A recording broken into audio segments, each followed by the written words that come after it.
इन लोगों ने सबसे पहले एक आर्य, क्या आर्य, नहीं, आर्य इन्वेजन नामक कोई इस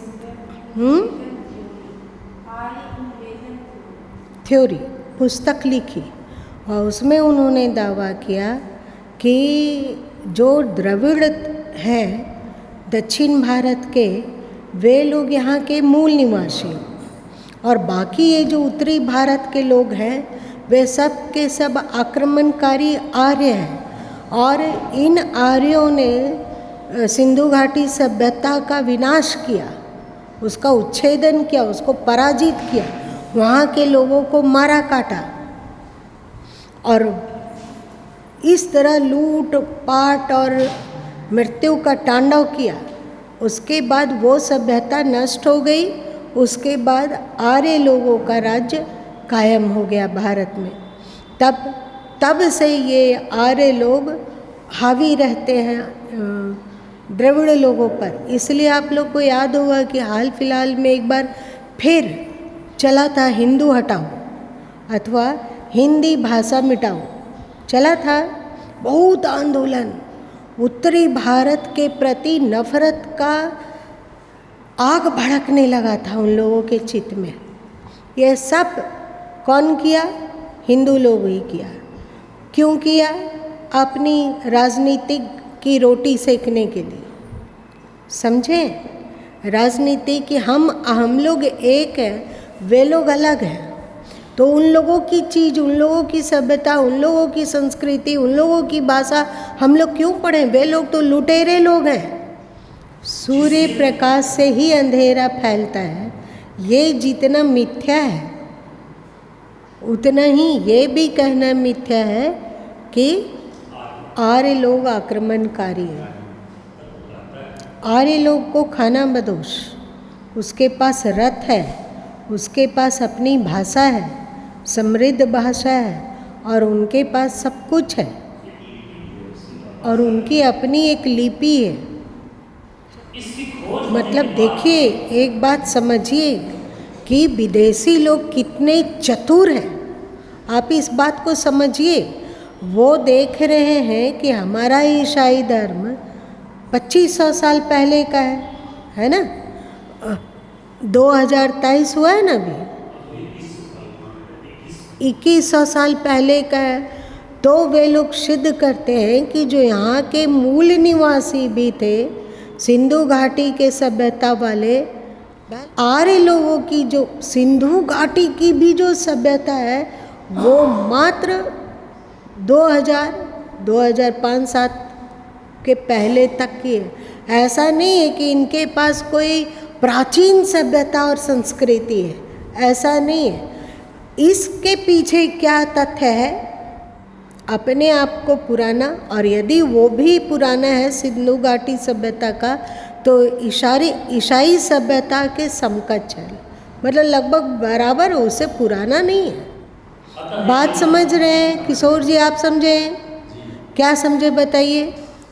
पूछ रहे हैं तो इसका मतलब ये नहीं है कि डर से तुम लोग सत्संग आना कम कर देना। राम दुलार, चौकन्ना हो के सुनो। तेरा नाम है राम का दुलारा, तो उस तरह तो होना होगा ना। हम लोग का, वे लोग ऐसा क्यों चाहते थे कि हम लोगों का फूट हो, हम लोग लड़े झगड़े, तब हम लोग कमज़ोर होंगे, और जब कमज़ोर होंगे तो उनका राज्य लंबे समय तक चलता रहेगा। यदि हम लोग संगठित होते तो ना मुग़ल में उतना दम था कि वे हम लोग को पराजित करता, और ना अंग्रेज़ों में उतनी दम थी कि वो हम लोगों को पराजित करता। हम लोगों का पराजित का मूल कारण यही है, मूल कारण यही है कि सब अपनी डफली अपना राग करने लगे, सब स्वार्थ से भरने लगे। क्षत्रिय को लगा कि हमारे जो बच्चे लोग हैं वो हमेशा राजा बनते रहे। इसके लिए उनको अपने आप को एकदम शक्तिशाली और उच्च घोषित करना बहुत ज़रूरी था।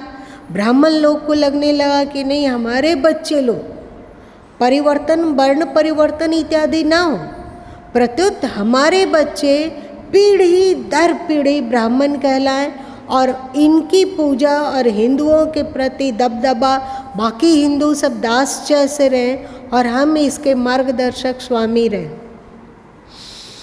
और जो क्षत्रिय वर्ग थे उन्हें लगा कि न बाबा ऐसा कुछ करो कि क्षत्रिय ही राजा बनेगा, क्षत्रिय ही राजा बनेगा, क्योंकि उसके पास सेना थी, उसके पास पैसा था, पावर था, राज्य था।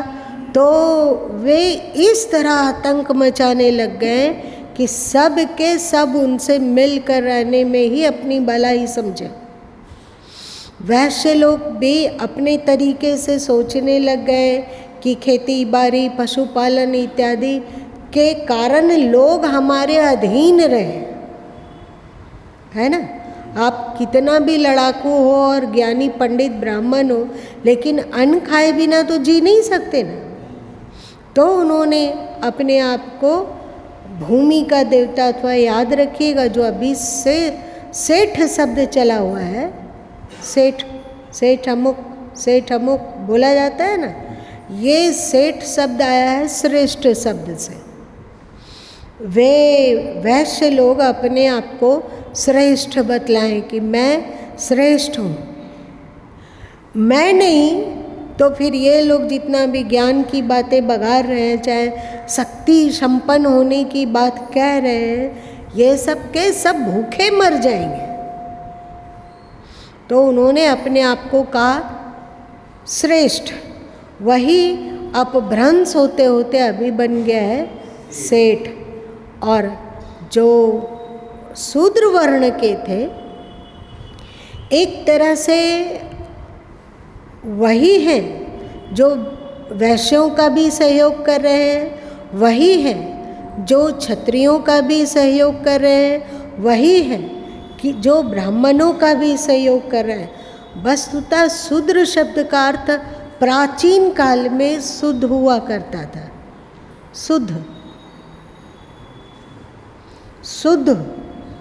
शुद्ध मतलब क्या होता है?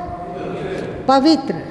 इसका मतलब कि वे इतने प्योर हैं कि उनके बिना ना वैश्य का काम चलता है, उनके बिना ना क्षत्रिय का काम चलता है, उनके बिना ना ब्राह्मण का काम चलता है। तो वो भी अपने गौरव में थे। उसके बाद फिर तो जिसकी लाठी उसका बहस शुरू होने लगा। सब अपनी लाठी एक उठा लिए और एक दूसरे को दबाने में तत्पर हो गए। ये वर्चस्व की लड़ाई थी और आपस में जो तालमेल था, प्रेम था, वो सब छिन्न भिन्न हो गया। पहले मुगल के आने से पहले ये इतना मात्रा में था, मतलब एक चुटकी मात्रा में था। तो मुगलों ने इससे हवा दी, इस आग को हवा दी और उन्होंने इस चीज़ को बहुत भड़काया, जाति जाति में लड़ा दिया, मरो कटो। और ये लालच देकर भय दिखाकर लोगों को अपने पक्ष में करने लगा। जो नहीं पक्ष में आ रहा उसको सताओ, हटाओ, मारो, काटो।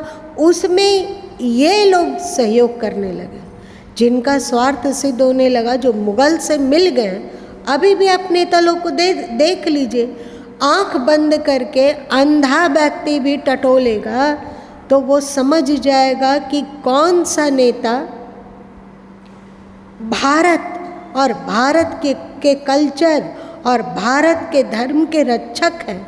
ये लोग समझ जाएंगे, लेकिन लोग कुछ नहीं बोलते। अभी देखिए, मतलब बंगाल में इतने घुसपैठी आ रहे हैं, जो बंगाल में कल तक हिंदू 70-75% था, मतलब 80% था।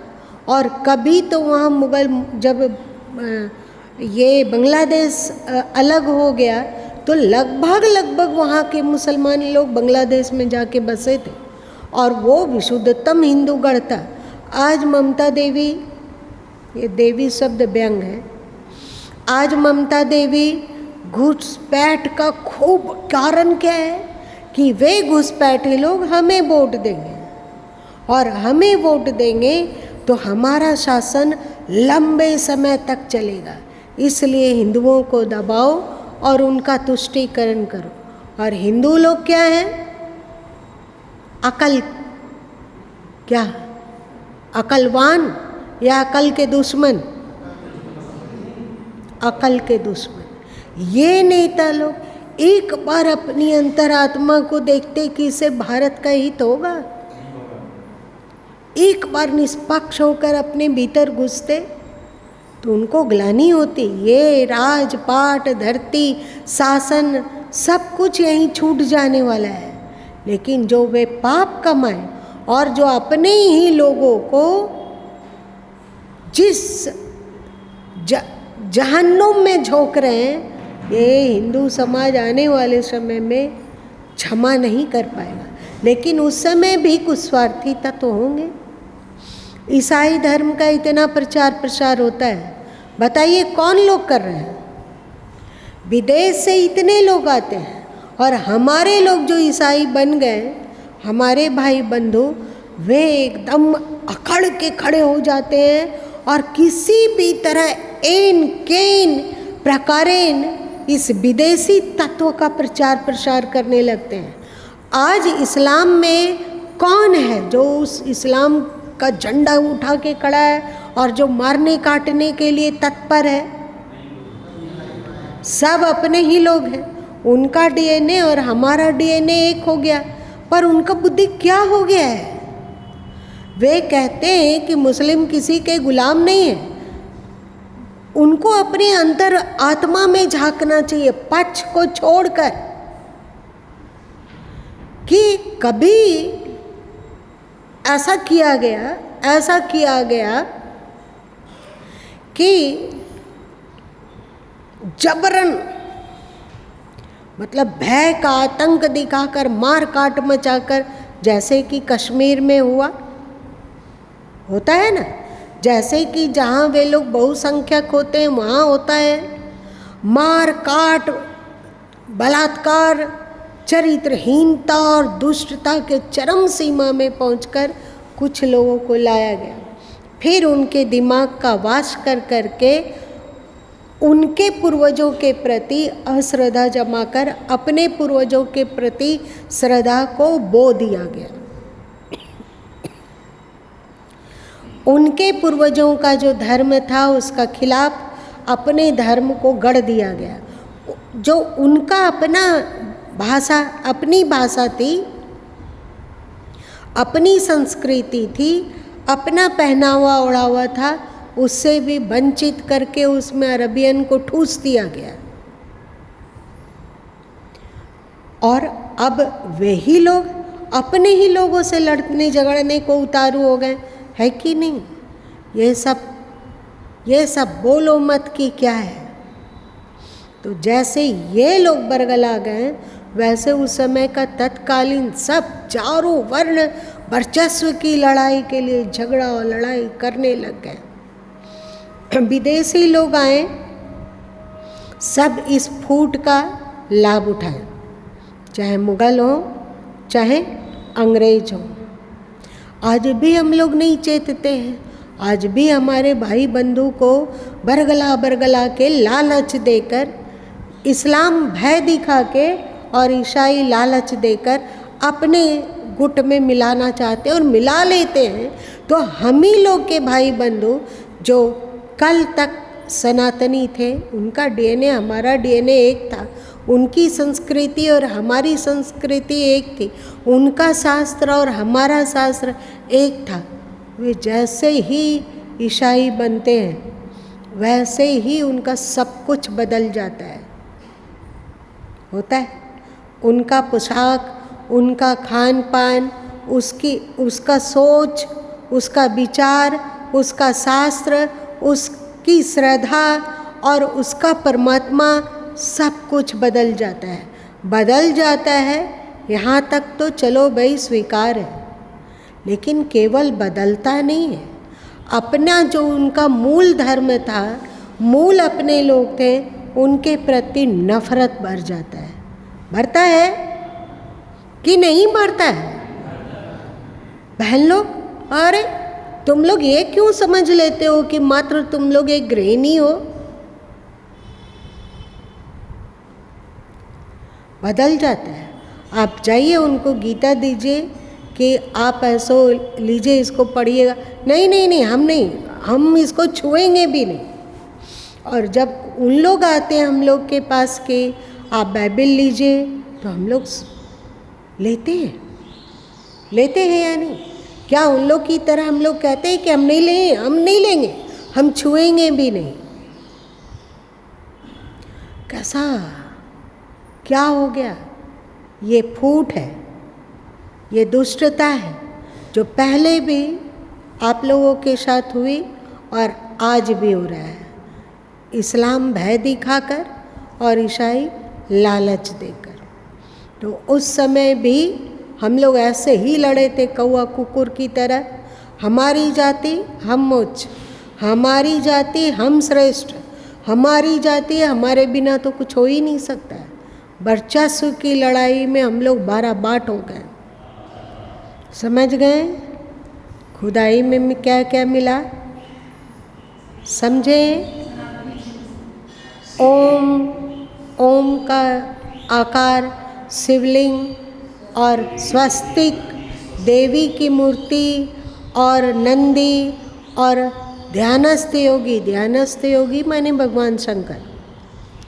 और जो हिंदू जाति की चीज़ें हैं वो भी।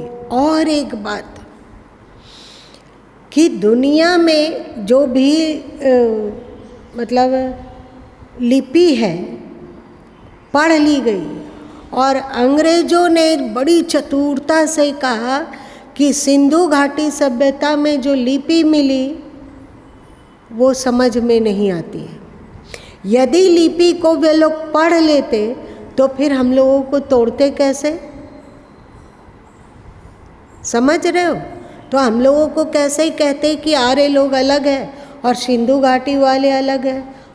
हम लोग कितना मैक्स मुलर इत्यादि का कितना ये है ना? लगता है कि वो तो हमारे परमात्मा है, वे तो महाज्ञानी है, लगता है ना? भारत के वे महापचधर हैं और हम सबके वे मित्र हैं। पर बढ़िया से झांका जाता है तो लगता है रे ये क्या हुआ? दुर्भाग्य है हम लोगों को कि हम लोग अश्रद्धा करते हैं अपने चीज़ों से, और श्रद्धा का सैलाब उमड़ जाता है विदेशी चीज़ों से।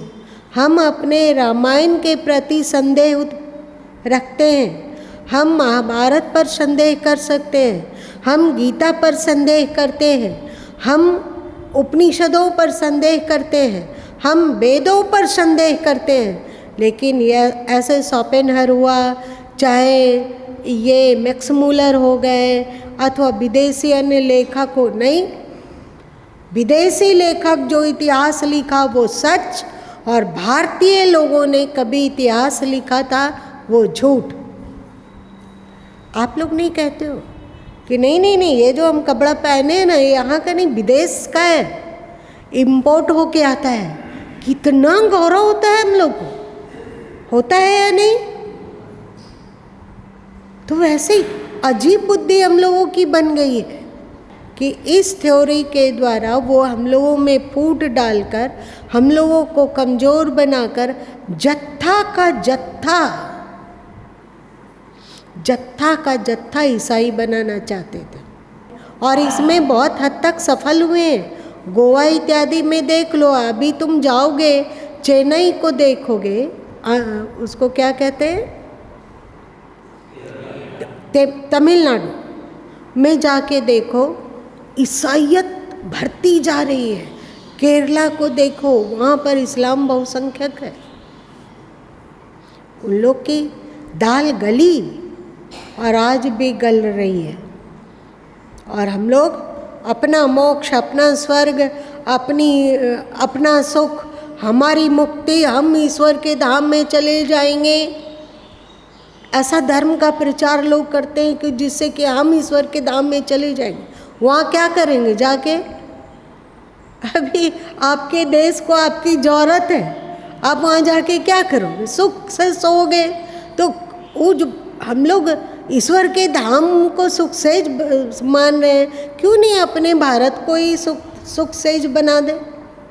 अपने लोगों को ऐसा बना दे कि वो लोग एकदम भारत में फिर से वही हर जगह वैदिक मंत्र, हर जगह यज्ञ का धुआं और हर जगह प्रेम। और ये जाति परिवर्तनशील, अथवा इस जाति को किनारे रख दो। सच पूछा जाए तो वेदों का प्रचार अभी भी जितना उत्तरी भारत में है उससे बहुत ज़्यादा प्रचार दक्षिण भारत में है। अच्छा, हम लोग जितना यज्ञ हवन को पवित्र मानते हैं, आप जाओगे दक्षिण भारत तो उत्तरी भारत के लोग जितना यज्ञ हवन अपने घर में कराते हैं उससे ज़्यादा वहाँ होता है। यदि हम लोग अलग अलग होते तो हम लोगों का मंत्र पढ़ने का अलग कुछ और भाषा होती, उन लोग की भाषा अलग होती, लेकिन वहाँ भी संस्कृत मंत्रों से यज्ञ हवन हो रहा है और उत्तरी भारत में भी संस्कृत के द्वारा ही यज्ञ हवन हो रहा है। आगे और एक बात, जितना संस्कृत का प्रचार उत्तरी भारत में है उससे बहुत अधिक प्रचार दक्षिणी भारत में है। अभी भी द्रविड़, ये भी संस्कृत शब्द है, इसका अर्थ दृष्टा को जानने वाला को कहते हैं द्रविड़। द्रविड़ मतलब जो आत्मा को जानने वाला हो, जो साक्षी को जानने वाला हो, उसको द्रविड़ कहा जाता है। उन लोगों ने माना अरे सच्चाई छुप नहीं सकती है, तो वे लोग मानते हैं कि द्रविड़ लोग क्षत्रिय थे और बाकी लोग उधर के लोग वैश्य और ब्राह्मण और शूद्र लोग थे। लेकिन क्षत्रिय भी सनातन धर्म का ही हिस्सा है कि नहीं?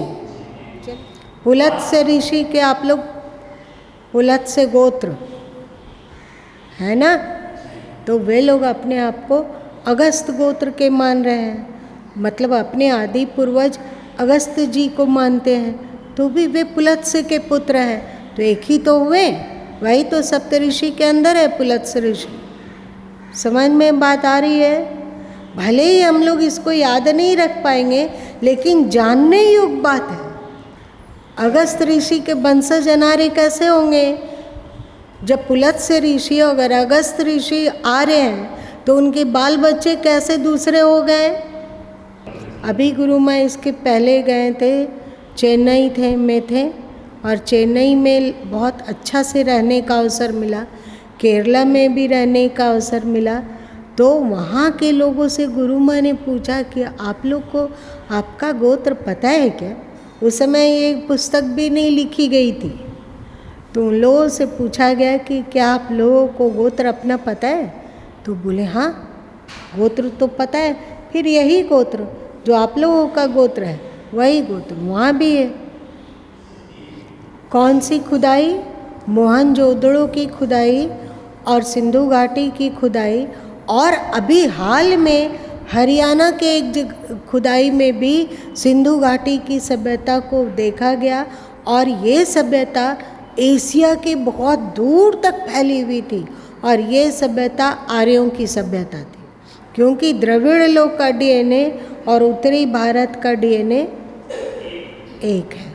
कितना संतोष की बात है। देखो, हम लोगों को कभी आदिवासी को कुछ लोग पट्टी पढ़ा देते हैं कि तुम यहाँ ये लोग आक्रमणकारी हैं, कभी द्रविड़ लोग को ये बात बोलते हैं, फिर खाना बदोश को ये पट्टी पढ़ाने लगे, फिर दलित समाज को ये पट्टी पढ़ाते।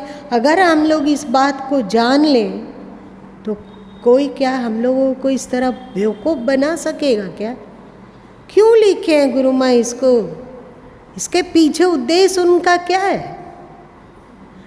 उद्देश्य ये है कि इसका ज़्यादा से ज़्यादा प्रचार हो और कोई भी हम लोगों को बेवकूफ़ ना बनाए। मूल निवासी अलग है और बाकी ये आक्रमणकारी है।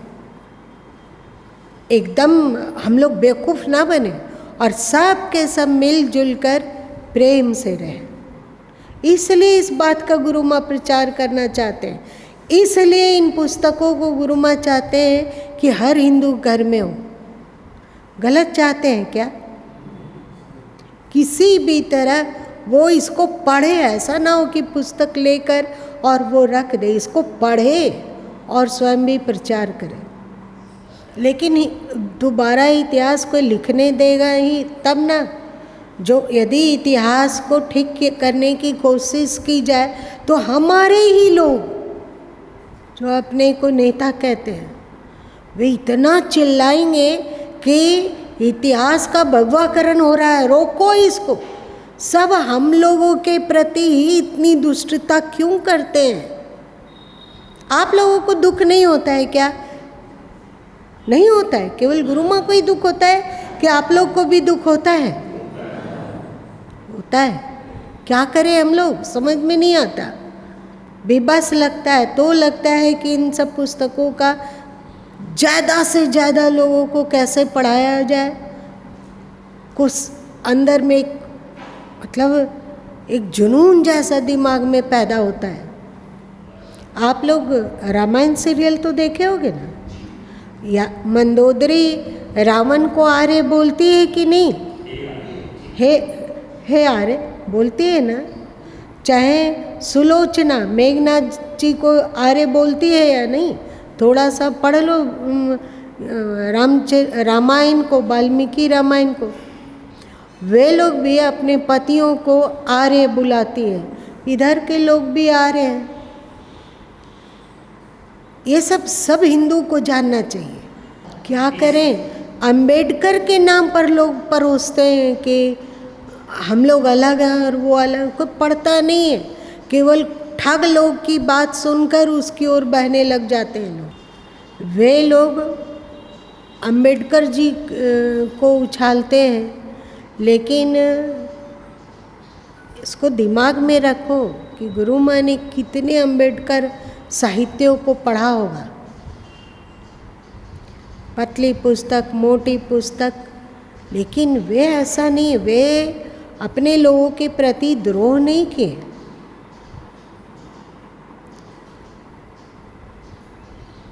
उनको पढ़ाने वाला ब्राह्मण था, दूसरी पत्नी उनकी ब्राह्मण थे। यदि नफरत रहता उनका तो एक ब्राह्मण के द्वारा वो क्यों उनके पैसे से क्यों पढ़ते? चाहे वे विवाह भी किए तो एक ब्राह्मण युवती से क्यों किए? लेकिन बिना पढ़े भेड़ बकरी की तरह हम लोगों को हक दिया जाता है। अब अस्वीकार होना चाहिए और सच्चाई की खोज करनी चाहिए।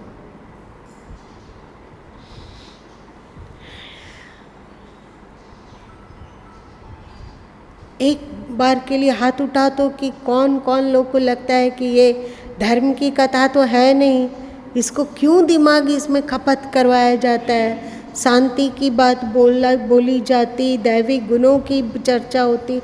हाथ उठाना रे, किसको किसको लग रहा है ये सब बकवास बात है? हाथ उठाओ, हिम्मत करो।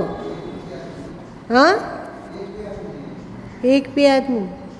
चलो, इस बात को तुम लोग जानो और इसका प्रचार करो। ठीक है कि उतना पॉइंट नहीं दे पाएंगे, लेकिन जब हम लोग पढ़ेंगे तो 5-7 बात तो दिमाग में रह ही जाएगी ना। मान लीजिए कि सिंधु घाटी सभ्यता, चाहे मोहनजोदड़ो की सभ्यता, चाहे भी हरियाणा में जो खुदाई में निकला है उसकी चर्चा, हम लोग वहाँ का शहर का नाम नहीं बता सकेंगे, लेकिन इतना तो बता ही देंगे ना। बताएंगे कि नहीं? इतना तो हम बता सकेंगे कि खोज में द्रविड़ मतलब दक्षिणी भारत और उत्तरी भारत, चाहे ब्राह्मण, क्षत्रिय, वैश्य, शूद्र, खानाबदोश और आदिवासी, सब के सब का डीएनए मिलता है। चाहे पाकिस्तान के रहने वाले हों, चाहे बलूचिस्तान के रहने वाले हों, चाहे वे अफ़गानिस्तान के रहने वाले हों, चाहे इधर श्रीलंका हो, चाहे तिब्बत हो, नेपाल हो, और इधर भी मलयालम, म्यांमार, इंडोनेशिया, बर्मा, सब में यही डीएनए है। और तो और दक्षिण अफ्रीका के लोगों का भी डीएनए बहुत हमारे डीएनए के बहुत करीब है। और अफ्रीका ही नहीं, अमेरिका का भी एक छोटे से भूभाग में हम लोग के डीएनए से डीएनए मिलता है।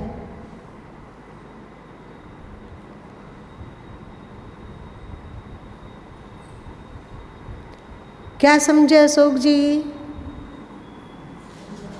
हाँ,